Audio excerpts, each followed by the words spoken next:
Explain the wiring method of the active waterproof column speaker. It is the body of the sound column, hard cable. Then we unpack the package.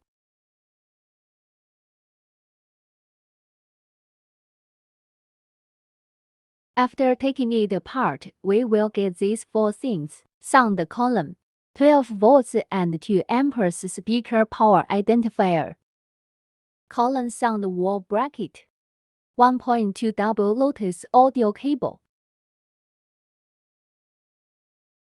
There will be several interfaces at the bottom of the sound column. The red and white ports need to be connected with audio cables. Insert the red audio cable plug into the red jack. White audio cable into white jack. Then insert the power identifier into the interface of the speaker.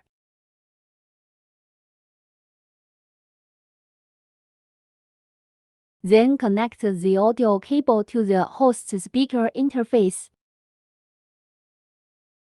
After connecting, power on the sound column and insert the power plug into the power socket. Then we just test it on the computer.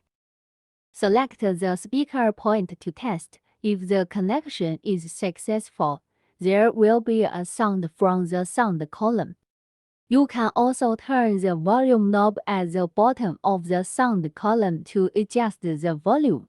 You can also adjust the volume through the speaker on the computer. Playing it again will make the sound louder. This is the overall wiring of the sound column. If you need to fix it on the wall, you need to use the bracket. Let me show you. The bracket will have two L-shaped angle irons and two screws, fixed to the top and bottom of the sound column respectively.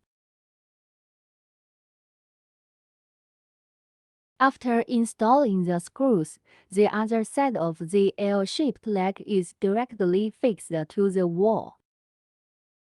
In this way, it is directly attached to the wall for fixing.